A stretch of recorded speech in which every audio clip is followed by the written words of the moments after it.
Hiya folks, it's Kikoski here, and welcome back to Let's Play Indiana Jones and the Fate of Atlantis. So when last we left off with the help of some kerosene, we were able to reveal a crypt within the pyramid into Call. Sternheart grabbed something from the body, a world stone, and fled through a secret door that he clearly had prior knowledge of. He knows a lot more about Atlantis than we do. But we got the orichalcum bead, which we were able to put into the machine that was still mostly in the ice within the Iceland dig. Poor Heimdall froze trying to get to that thing. But we were able to retrieve it once the ice had melted, and we traded that for some information about where we could find the Lost Dialogue of Plato. And so now we're back in the college. Sophia is in our office. We should do some sleuthing here. We should absolutely do some sleuthing here. So, let's go over here. And over here is a grand total of not a lot. But there is a bulletin board that we can check out. Let's do some reading. It says, for sale, Woodstock typewriter with floating carriage, $50. What a deal? Does it say anything else? It says, where have you gone, Joe DiMaggio?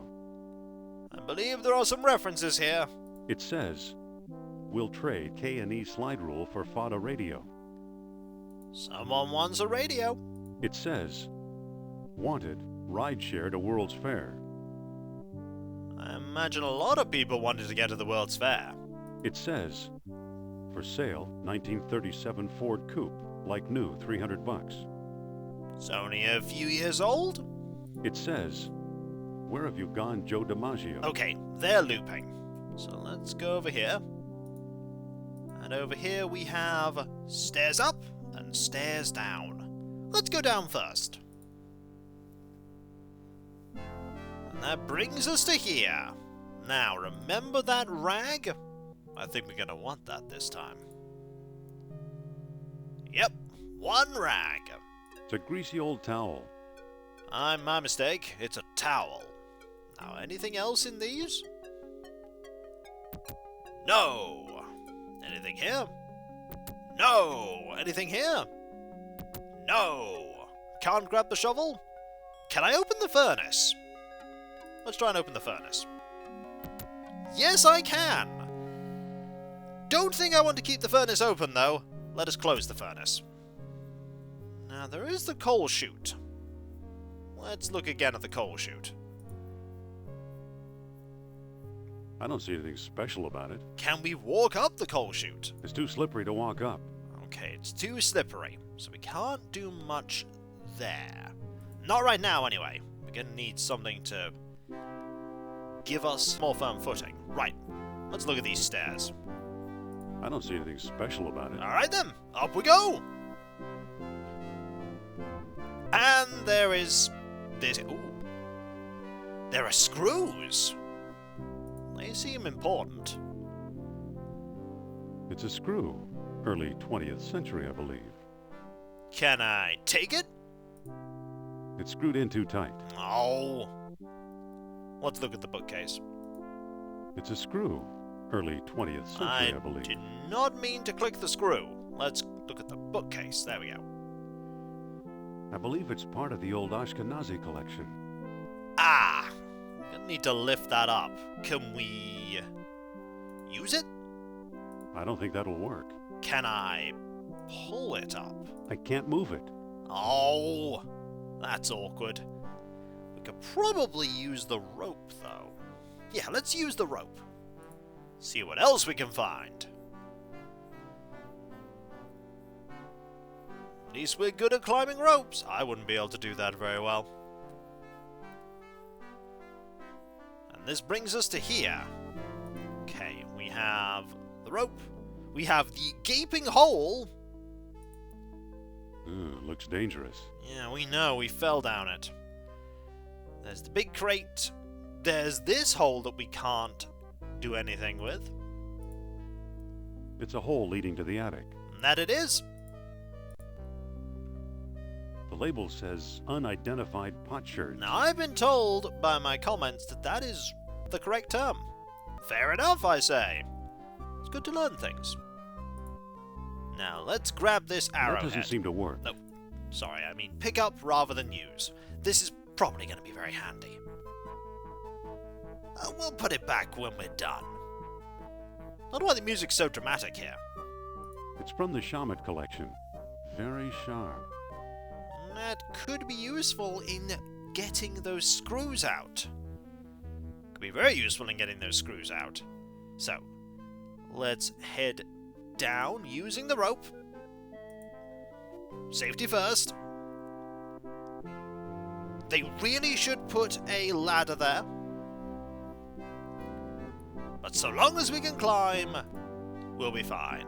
Okay, before we start solving puzzles, I'm going to go to the office. There might be things for us to get. There might be inventory objects. There might be a paper cup. You never know. We sort of have a rock.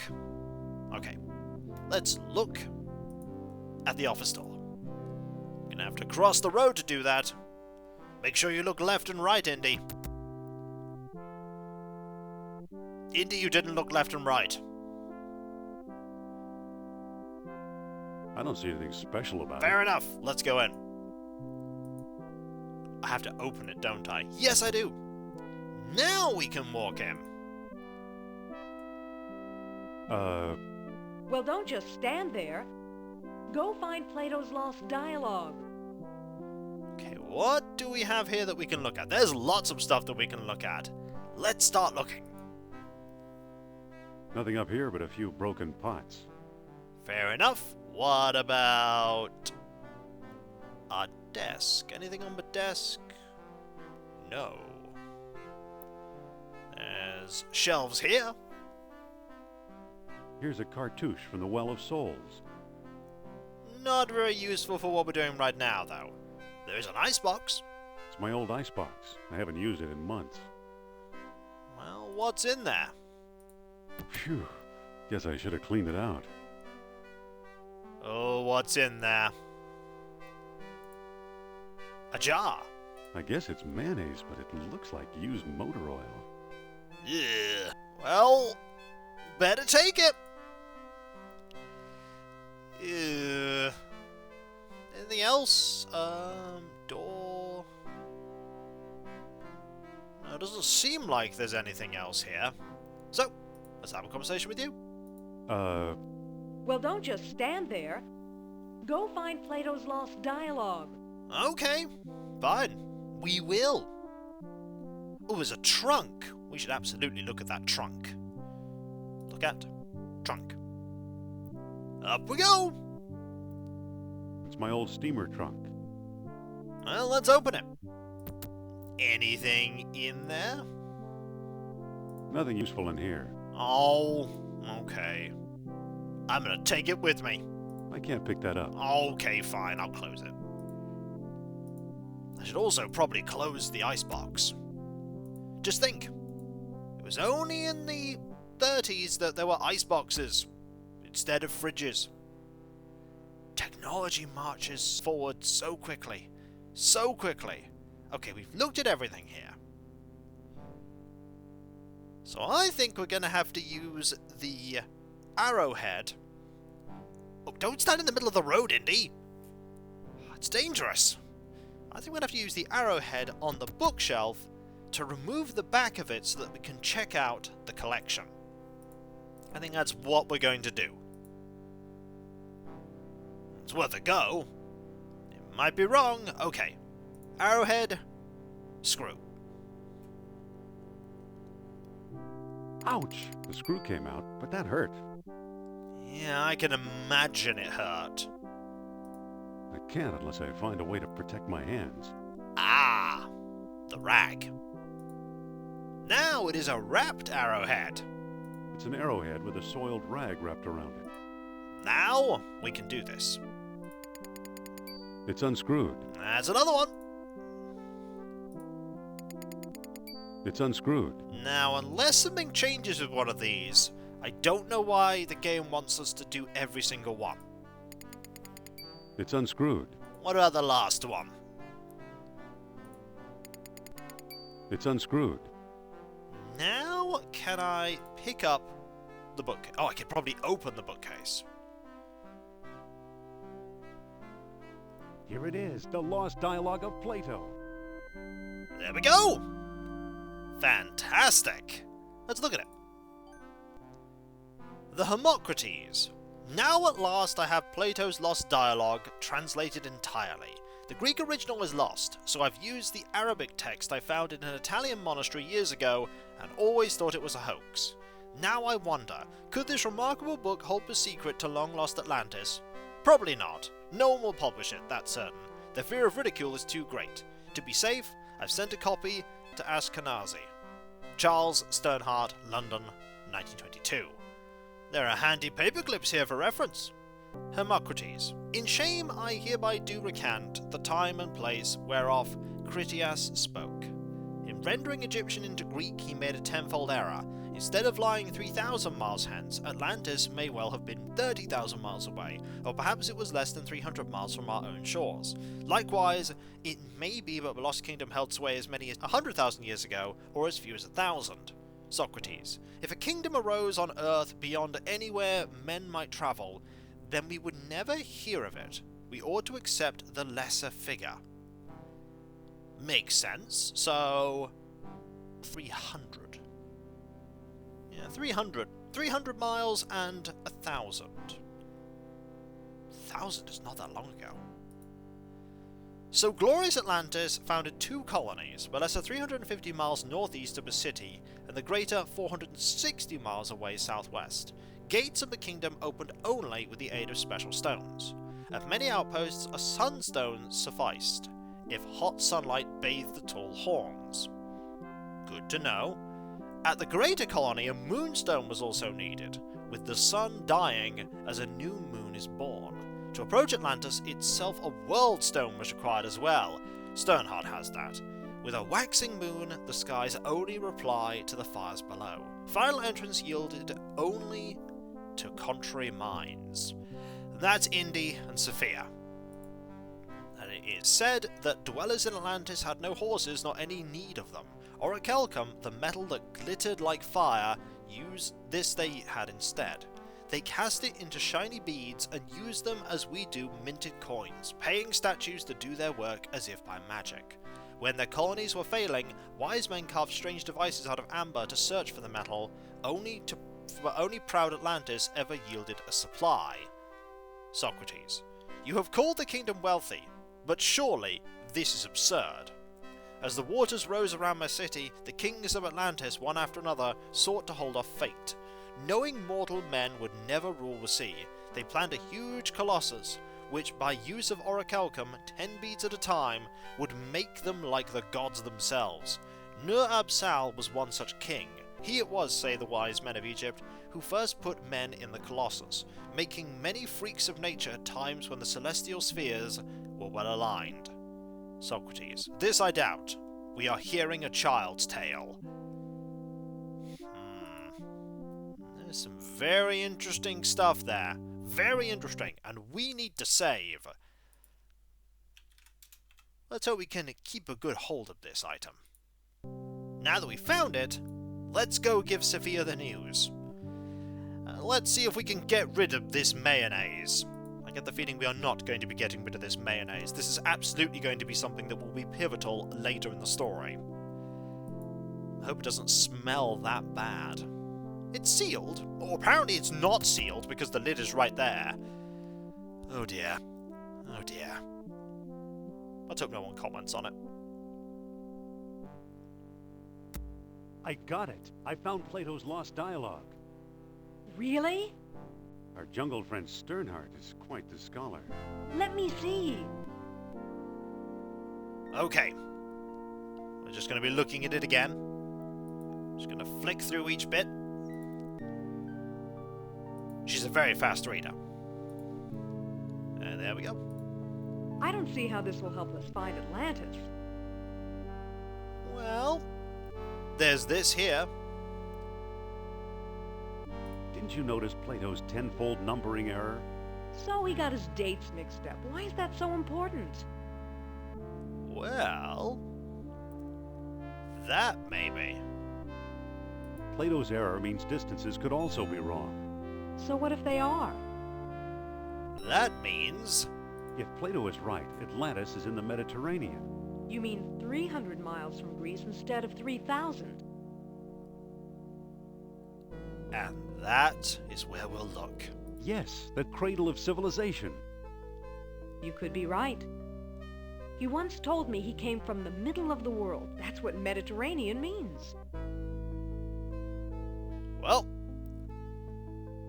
excellent. Hopefully you can tell us more stuff as the story goes on. Good old Nurab Sal. I'm starting to like him. Wait, quiet. I think I'm getting something. Are you alright? Are you feeling okay? I'm fine. Dealing with Nurab Sal takes a lot of energy, that's all. Now listen. Among the artifacts that Kerner stole was a small stone disc with a hole in it. I'm sure it was one of the 3 stones mentioned in Plato's book. And I didn't find it. I bought it from Alain Trottier in Monte Carlo. Oh. Why should he help us? Or was it Omar Al-Jabbar in Algiers? Either way, Algiers or Monte Carlo. This much I do know. We need all 3 stones if we want to find Atlantis. Okay, so we have a quest. Get a sunstone, a moonstone, and a world stone. All right, I'm ready to go. Not so fast. First, I'm going to tell you a fortune. Look into my eyes. Deep into my eyes. Oh. For Pete's sake, I'm not going to hurt you. Now hold still. You are a remarkable man, Dr. Jones. You possess great strength of character. You are resourceful. You trust others and want them to trust you. The most promising path to Atlantis, therefore, is the one we both must take together as a team. Now, this is where we have our splitting off of the various paths of the game. Because we did the team direction up to this point, more than anything else, Sophia is suggesting that we do the team playthrough, where she and I work together to solve puzzles and make progress. Alternatively, we can say, no, we're gonna just punch everything, or we can say, no, we want to puzzle our way through everything. But you know, I like having Sophia around, so let's have Sophia around. I think teamwork makes the dream work. All right, I'm convinced. You can come along. Then let's go, partner. Let us go indeed. Let's get going. We can still catch tonight's clipper. You make it sound so romantic. And off we go! Together! And now we have 2 places we can go. Monte Carlo and Algiers. You know where we're going first? Algiers. And you know how we're going to travel there? By map! So long, Iceland! So long, Azores! Here we are. We no longer have the mayonnaise. It didn't survive the journey. Alas. And when we come back, folks, we're going to investigate here and try and find a lead on those stones. Will we find a sunstone? Will we find a moonstone? Will we find trouble? We're probably going to find trouble. Loads and loads of trouble. But I'm sure we can deal with it. Or maybe we can't. There's a sign there. It probably says, "Don't find trouble, Indy." Too bad. We're going to find trouble. And when we come back, folks, the beginning of the team run of this part of the game. I may do the other runs if people are interested in seeing that. Let me know if you are. And if you enjoyed this video, don't forget to like, comment, and subscribe if you're not. And if you are subscribed, press that bell for those notifications. And I'll catch you next time, folks. And I'll see you then. Later.